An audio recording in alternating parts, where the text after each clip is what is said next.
कहीं ना कौन सी परिस्थिति जड़े गवेषक एकदम भूली जा उचित नुह जे तार गवेषणार विषयटी मौलिक भाव में गोटे एक साहित्य खंड जार कला पक्ष हूँ एकात्म पक्ष तेणु साहित्यिक गवेषणा जदिओ तार सामाजिक प्रासंगिकता पर गुरुत्व दू किंतु तार बेसी गुरुत्व दिया जाए तार कला पक्ष उपर तेणु कला बा साहित्य इतिहास उपादान मध्य थाई पारे किंतु साहित्य केबे कोनोसी काल रे एक शुद्ध ऐतिहासिक दलील नुहे आमे ऐतिहासिक पद्धति रे गवेषणा करिबा किंतु शुद्ध इतिहास जहा से दृष्टि आमे तो गवेषणा करि परिबा ना काहेकि ना इतिहास इतिहास साहित्य साहित्य आमे इतिहास र किछि उपादान को इतिहास र किछि धारा को आमे ता भितर ग्रहण करिबा जेमिति भाबरे ऐतिहासिक उपन्यास एवं इतिहास तेणु ऐतिहासिक उपन्यास जहा इतिहास ताहा नुहे इतिहास केवल कंकाल थाए ऐतिहासिक उपन्यास तार रक्तमांस हूँ कल्पना तेणु ठीक सेमती भाव में ऐतिहासिक पद्धतिर गवेषणा एवं इतिहास ये दुईटा हूँ संपूर्ण भाव अलग तेणु साहित्य इतिहास कला पक्ष न था कारण इतिहास कौन सी मिथ्या बा कौन सी अप्रमाणिक जिनिस विश्वास करे ना किंतु साहित्य गवेषणा रे ताहा परिवर्तित हो जाए अर्थात से गोटे माने लेखकर बा गवेषकर गोटे सौंदर्यबोध रही आवश्यकता अच्छी एवं से इतिहास को केमिति भाव में कलात्मक ढंग से कल्पनार पुट देकी प्रकाश कर दे पारे से कलाटा को जानिबार आवश्यकता थी तेणु आम जानू गोटे समय थिला साहित्य सब गुरुत्वपूर्ण भूमिका रहूला धर्मधारा बा धर्मधारणा किंतु कला एवं कल्पना ये जो दिन ठारू संयुक्त होगला जिते कहगला साहित्य रसबोध हूँ सब गुरुत्वपूर्ण दिग से आम से धर्म संपर्क साहित्य भितर आम खोजा पाइल तेणु रामायण जहाँ वैदेशिक विलास ता नुहे जदिव वैदेशिक विलास रामायण कथा वस्तु को ग्रहण कर रामायण चरित्र मान ग्रहण कर तेणु जदि एवं कहवा वैदेशिक विलास हूँ रामायण बोली ता संभव हम ना ताले बलराम दास हूँ बा वाल्मीकि हूँ सी जहाँ लिखिं जिते कवि लिखिले से कोटि को से स्पर्श कर पारे ना तेणु ये पढ़ुचु रामायण विषय वस्तु अवलंबन पुराण विषय वस्तु अवलंबन रचित होते भितर गोटे कला धर्मिता था तेणु जेको साहित्यिक गवेषणा बेले एगुड़ी आम देखा पड़ा एवं आम जाचु अतीत गुड़े जिन जमी मनकर भारतीय संस्कृति माने भारतीय साहित्य जो नुआ नुआ दिग अच्छी संस्कृत साहित्य अच्छी पुराण न्याय व्याकरण धर्म दर्शन ज्योतिष अर्थनीति गुड़े जिन भितर सब थिला किंतु बर्तमान जो आम गवेषणा करुचु ये सब गुड़िक मिसई पारिबा नाही तार गोटे गोटे दिग को सुचिंतित उपाय आमको गवेषणा ग्रहण करा पड़ो तेणु आज जो साहित्य कथा आम कहूँ साहित्य गवेषणा कथा कहूँ बर्तमान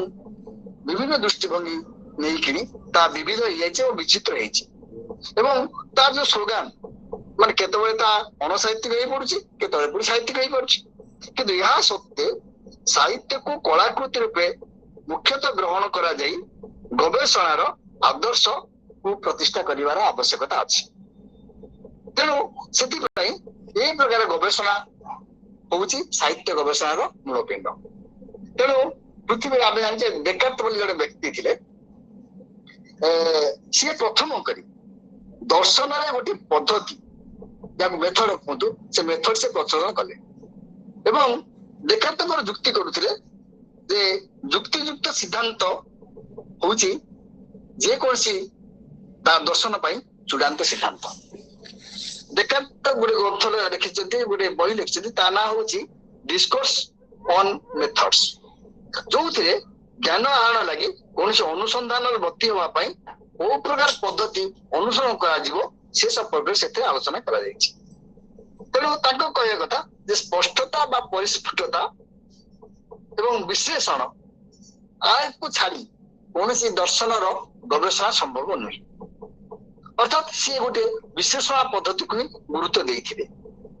ଏବଂ ଦେଖାନ୍ତକ ମତରେ କେତେକ ସ୍ୱତଃସିଦ୍ଧ ଯୋଉ ତର୍କ ଅଛି ବା ସିଦ୍ଧାନ୍ତ ଅଛି ସିଏ କହୁଥିଲେ ଇଏ ପୂର୍ବରୁ ରହିଥାଏ, କିନ୍ତୁ ସେଇ ତର୍କ ବା ବାକ୍ୟ ଗୁଡିକୁ ଯେତେବେଳେ ଆମେ ଅନ୍ତର୍ଜ୍ଞାନ ଦ୍ଵାରା ଦେଇ ତାକୁ ଅପରୋକ୍ଷ ଭାବରେ ଆମେ ଯେତେବେଳେ ଗବେଷଣାରେ ପ୍ରୟୋଗ କରୁଛୁ ବା ଦର୍ଶନରେ ପ୍ରୟୋଗ କରୁଛୁ ତାହା ଗୋଟିଏ ଭିନ୍ନ ରୂପଟିଏ ଗ୍ରହଣ କରିଥାଏ। ଏବଂ ସେଇଥିପାଇଁ ସେ କୁହନ୍ତି ଯେ ଆମେ ଯେତେବେଳେ କୌଣସି ଦର୍ଶନକୁ ବିଚାର କରୁଛୁ ଦର୍ଶନ ଅର୍ଥ ଦୃଷ୍ଟିଭଙ୍ଗୀ ଏବଂ ଗବେଷଣାରେ ସେଇ ଦର୍ଶନ ବା ସେ ଦୃଷ୍ଟିଭଙ୍ଗୀ ରହିବାର ଆବଶ୍ୟକତା ଅଛି। ଏବଂ ସେଥିପାଇଁ ସେ କହୁଥିଲେ ଯେ ଅନ୍ତର୍ଜ୍ଞାନ ଦ୍ଵାରା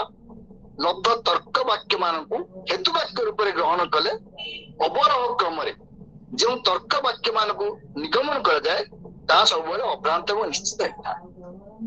ତେଣୁ ଏଇ ଯୋଉ ଥିଓରିଟି ବା ଏଇ ଯୋଉ ତତ୍ତ୍ୱଟି ଡେକାର୍ଟ ଦେଲେ ପରବର୍ତ୍ତୀ ସମୟରେ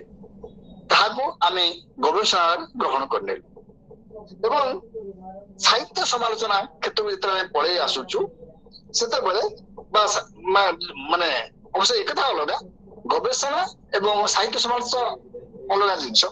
କିନ୍ତୁ ଉଭୟ ଭିତରେ କିଛି ତର୍କ ରହୁଛି, କିଛି ପର୍ଯ୍ୟବେକ୍ଷଣ ରହୁଛି, କିଛି ଅନ୍ତର୍ଦୃଷ୍ଟି ମଧ୍ୟ ରହୁଛି ହେଲା। ତେଣୁ ଆମେ ଜାଣିଛୁ ଯେ ଯୁକ୍ତିମୂଳକ ବୁଦ୍ଧିବାଦ ଯାହାକୁ ରେସନାଲିଜିମ ବୋଲି ଆମେ କହୁଛୁ, ଗବେଷଣାର ନିୟାମକ ହେବା ଉଚିତ ବୋଲି ଅନେକ ବ୍ୟକ୍ତି ବା ଗବେଷକ ଆମକୁ କହିଛନ୍ତି। ଏପରିକି ବଡ ବଡ ଯୋଉମାନେ ତାକୁ କଣ କହିବା ଯେ ମାନେ ଯୋଉମାନେ ସ୍କଲାର କ୍ରିଟିକ ସେମାନେ ଏଇ କଥା ଉପରେ ବେଶୀ ଗୁରୁତ୍ୱ ଦେଇଛନ୍ତି ହେଲା କି। ତେଣୁ ମାନେ ଆମେ ଯେତେବେଳେ କହୁଛୁ ଯେ ଗବେଷଣା ପାଇଁ ଯେତେବେଳେ ଗବେଷଣା କରିବାକୁ ଆମେ ଯାଉଛୁ ସେତେବେଳେ ତାର ପୃଷ୍ଠଭୂମିଗତ ଅଧ୍ୟୟନ ଅନେକ ଗୁରୁତ୍ୱ ପାଇଥାଏ। ଏବଂ ସେଇ କଥା ଭିତରେ ଗବେଷଣାକୁ ଯେତେବେଳେ କରିବାକୁ ଯାଉଛୁ ଖାଲି ତାର ପୃଷ୍ଠଭୂମିଗତ ଅଧ୍ୟୟନ ଆବଶ୍ୟକ ନାହିଁ, କେବଳ ଆବଶ୍ୟକ ନଥାଏ, ତା ସହିତ ଆବଶ୍ୟକ ଥାଏ ତାର ଐତିହାସିକ ପଦ୍ଧତିଗତ ଅଧ୍ୟୟନ। ତେଣୁ ଇତିହାସ କଳା ଏବଂ ସାହିତ୍ୟର ସମତଳ ବା କାନଭାସ ଭଳି। ତେଣୁ ଐତିହାସିକ ପଦ୍ଧତିରେ କଳ୍ପନାର ଯୋଉ ଚିତ୍ର ଅଛି, ଯୋଉ ଚରିତ୍ର ଅଛି ତାକୁ ଆମେ ପ୍ରତ୍ୟକ୍ଷ କରାଯାଇ ପାରିବା। ତେଣୁ ସେମାନଙ୍କର ଗୁଣ ବା ଆଚରଣର ଭାବ ପକ୍ଷ ଏବଂ ତାର ବସ୍ତୁ ପକ୍ଷ ଏଇ ଦୁଇଟିକୁ ଯଦି ଆମେ ଠିକ ଭାବରେ କଳନା କରିପାରିଲେ ନାହିଁ, ତାକୁ ଯଦି ଠିକ ଭାବରେ ଆମେ ବିଚାର କରିପାରିଲେ ନାହିଁ, ତାହେଲେ ଆମର ଯୋଉ ଗବେଷଣା ସେ ନିଶ୍ଚିତ ଭାବରେ ବାଟ କରିବ ହିଁ ଘୁରିବ। ତେଣୁ ସେଥିପାଇଁ ଆମେ ଯୋଉ ଅନୁସରଣ କରୁ ସେ ଅନୁସରଣ କେତେ ଦୂର ଆମର ପ୍ରଜ୍ଞାବୋଧକୁ ଉଜ୍ଜୀବିତ କରିପାରିବ ବା ସେ ଅନୁସରଣ ଭିତରେ ଆମେ କେତେ ଦୂର ଆମର ଚେତନାକୁ ଗଭୀର ଭାବରେ ଆଲୋଡ଼ିତ କରିପାରିବ, ଆମେ ସେ ପ୍ରତି ଦୃଷ୍ଟି ଦେବାର ଆବଶ୍ୟକତା ଅଛି। ଏବଂ ମାନେ ଗବେଷଣା ତ ବିଭିନ୍ନ ଦିଗ ଅଛି, ବିଭିନ୍ନ ପ୍ରକାର ଗବେଷଣା ଅଛି, କିନ୍ତୁ ସବୁ ଗବେଷଣା ସମାନ ନୁହେଁ। ଏବଂ ଗବେଷଣା ଯୋଉ ପ୍ରକାର ଅଛି ତାର ଯୋଉ ଭାବପିଣ୍ଡ ଅଛି ସେଇ ଭାବପିଣ୍ଡ ସବୁବେଳେ ତାର ଆତ୍ମିକ ଦିଗ ଉପରେ ନିର୍ଭର କରେ। ତେଣୁ ସାହିତ୍ୟର ଯୋଉ ପ୍ରମୁଖ ବିଷୟଟି ଯୋଉ ଢାଞ୍ଚା ଅଛି, ଯୋଉ ପଦ୍ଧତି ଅଛି, ତାକୁ ଯଦି ଆମେ ଠିକ ଭାବରେ ଗବେଷଣାରେ ବ୍ୟବହାର କରି ନ ପାରିଲେ ତାହେଲେ ଆମ ଗବେଷଣା ନିଶ୍ଚିତ ଭାବରେ ଯୋଉ ବାଟରେ ଯିବା କଥା ସେଇ ବାଟରେ ଯାଇପାରିବ ନାହିଁ। ତେଣୁ ସେଥିପାଇଁ କୌଣସି ସାହିତ୍ୟ କୃତିର ବିଷୟ ଏବଂ ଯୋଉ ବିଷୟ ସମ୍ପର୍କିତ ସାନ ବଡ ଯୋଉ ପ୍ରତିଟି ଉପାଦାନ ରହିଛି ସେ ସମ୍ପର୍କରେ ଆମକୁ ସମାଲୋଚନାତ୍ମକ ବିଶ୍ଳେଷଣ କରିବା ପାଇଁ ଆବଶ୍ୟକତା ମଧ୍ୟ ଆବଶ୍ୟକ ଅଛି। ତେଣୁ ତା କହିବାକୁ ଚାହୁଁଛି ଯେ ଗବେଷଣା ଏବଂ ସମାଲୋଚନା ଅଲଗା ହେଇପାରେ, କିନ୍ତୁ ଯଦି ଆମେ କୌଣସି ଗୋଟେ ଜିନିଷ ବିଶ୍ଳେଷଣ କରିବାକୁ ଯାଉଛୁ ଗବେଷଣାରେ ସେଇ ତଥ୍ୟ ଏବଂ ପ୍ରମାଣକୁ, ସେତେବେଳେ ବିଶ୍ଳେଷଣାତ୍ମକ ପଦ୍ଧତିକୁ ଆମକୁ ଲାଗୁ ପଡିବ। ଯଦିଓ ଗବେଷଣା ପଦ୍ଧତି ସମ୍ପୂର୍ଣ୍ଣ ଭାବରେ ବିଶ୍ଳେଷଣାତ୍ମକ ପଦ୍ଧତି ଉପରେ ନିର୍ଭର କରେ ନାହିଁ ବା ବର୍ଣ୍ଣାତ୍ମକ ପଦ୍ଧତି ଉପରେ ନିର୍ଭର କରେ ନାହିଁ, କିନ୍ତୁ ଯେତେବେଳେ ସେଇ ତଥ୍ୟ ଏବଂ ପ୍ରମାଣକୁ ଆମେ ଯେତେବେଳେ ବିଚାର କରିବାକୁ ଯାଉଛୁ ସେତେବେଳେ ସେ ବିଶ୍ଳେଷଣାତ୍ମକ ପଦ୍ଧତିକୁ ଆପଣେଇବାକୁ ପଡିବ। ତେଣୁ ସାହିତ୍ୟର ଯୋଉ ସତ୍ୟାନୁଶୀଳନତା ଅଛି ସେ ଭିନ୍ନ। କାହିଁକି ନା ସାହିତ୍ୟର ସତ୍ୟ ଯେପରି ସାର୍ବଜନୀନ ସେହିପରି ବ୍ୟକ୍ତିକ ଏବଂ ସେହିପରି ବସ୍ତୁନିଷ୍ଠ ଏବଂ ସେହିପରି ମଧ୍ୟ ବ୍ୟକ୍ତିନିଷ୍ଠ। କାହିଁକି ନା ଗବେଷଣାରେ ଆମେ ଜାଣିଛୁ ବ୍ୟକ୍ତିନିଷ୍ଠତା ଗୁରୁତ୍ୱ ପାଏ ନାହିଁ। କାରଣ ଗବେଷଣା ଯେତେବେଳେ ଆମେ କରୁ ତା ଭିତରେ ସବଜେକ୍ଟିଭିଟି ବେଶୀ ଗୁରୁତ୍ୱ ପାଏ। କିନ୍ତୁ ବେଳେ ବେଳେ କଣ ହୁଏ ନା ଆମର ମଧ୍ୟ କିଛି ସ୍ୱତନ୍ତ୍ର ବିଚାର ଦୃଷ୍ଟି ଥାଏ ଏବଂ ଆମର ସେ ଯୋଉ ବିଚାର ଦୃଷ୍ଟି ଅଛି ସେ ବିଚାର ଦୃଷ୍ଟିକୁ ଆମେ ସମ୍ପୂର୍ଣ୍ଣ ଭାବରେ ଅଲଗା କରିପାରିବା ନାହିଁ। ତେଣୁ ସେଥିପାଇଁ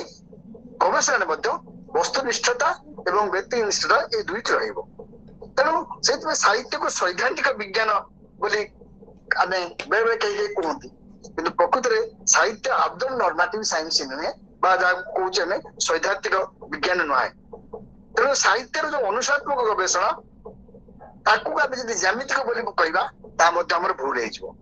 ତେଣୁ ସାହିତ୍ୟର ସତ୍ୟ ଏବଂ ସୌନ୍ଦର୍ଯ୍ୟକୁ ଆମେ କେବେ ହେଲେ ଅପୋଜିସନ ଟେବୁଲରେ ବ୍ୟବଚ୍ଛେଦ କରିପାରିବା ନାହିଁ।